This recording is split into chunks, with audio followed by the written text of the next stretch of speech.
Good morning. स्वागत है आप सबों का महात्मा गांधी शिक्षण संस्थान के यूट्यूब चैनल पर। आज हम वर्ग 6 के लिए अभिलाषा पाठ पुस्तक के पाठ संख्या 5 खग उड़ते रहना जीवन भर का अभ्यास को हल करके बताएंगे और उसके हल प्रश्न पत्र भी भेजेंगे आपको। तो हम चलते हैं अभ्यास की तरफ। अभ्यास में उच्चारण के लिए शब्द दिया हुआ है बद्धतर, प्रलय, बवंडर, उन्नत और अंधर। सोचिए और बताइए में है इस कविता का कोई अन्य शीर्षक बताइए। तो हम इस कविता का अन्य शीर्षक लिखेंगे जब तक सांस तब तक आस। और इस कविता से हमें सीख मिलती है कि जीवन के अंतिम क्षण तक हमें प्रयास करना चाहिए अपनी मंजिल की तरफ बढ़ने के लिए। हमारे शरीर में जब तक जान है, जब तक हम आगे बढ़ सकते हैं, हमें निराशा के आगोश में नहीं जाना चाहिए। आशावान होकर के आगे बढ़ना चाहिए और आगे बढ़ कर के अपने मंजिल के पास पहुंचने का सतत प्रयास करना चाहिए।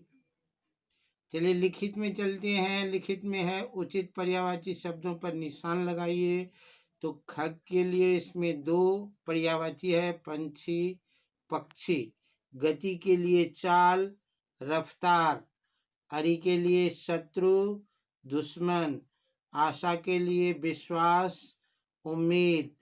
मंजिल के लिए लक्ष्य, उद्देश्य। और आंख के लिए नयन और लोचन। टिक लगा हुआ है। अब हमें कारक पढ़ा रहा है प्रश्न दूसरा में लिखित का। संज्ञा और सर्वनाम के जिस रूप से उसका संबंध क्रिया के साथ जाना जाता है उसे हम कारक कहते हैं।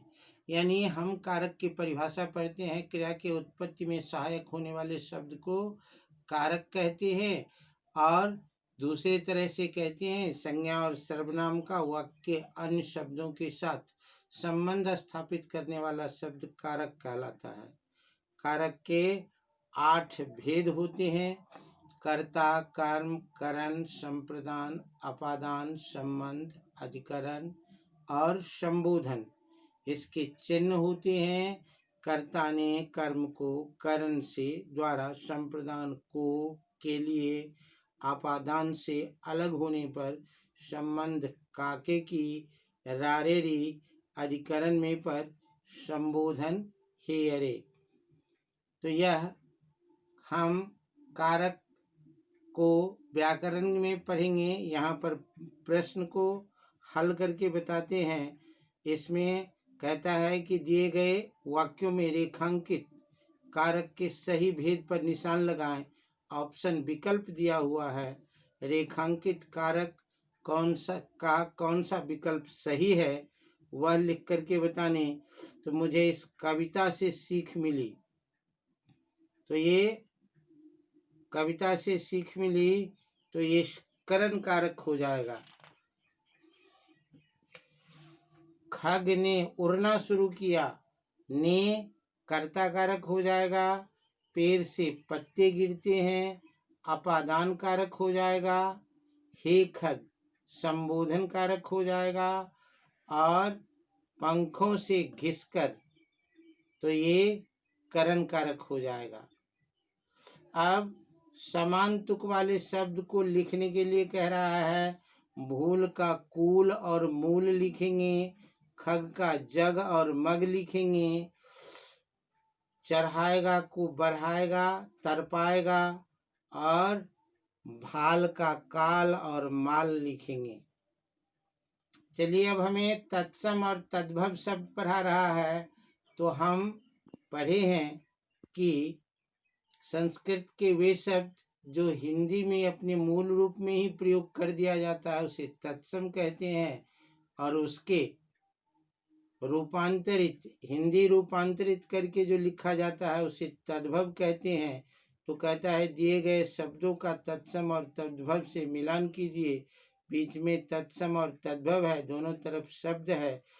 तो हम मुंह को हम तद्भव मानेंगे, घृत को तत्सम, सत्य को तत्सम, ग्राम को तत्सम, दिन को तद्भव, आग को तद्भव, हस्त को तत्सम, कर्ण को तत्सम, गृह को तत्सम और खेत को तद्भव।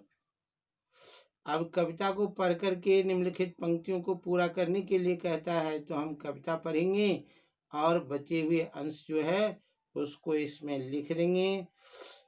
छठा क्वेश्चन है, प्रत्येक पद्यांश को कविता में ध्यानपूर्वक पढ़कर दिए गए प्रश्नों का सही विकल्प।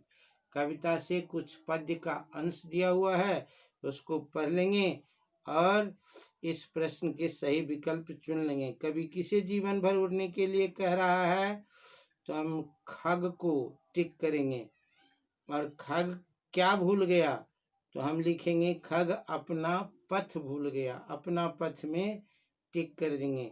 तो आज हम इस वीडियो के माध्यम से आपको ये पाठ संख्या 5 का खग उड़ते रहना जीवन भर के वस्तुनिष्ठ प्रश्नों का हल बना करके भेज रहे हैं।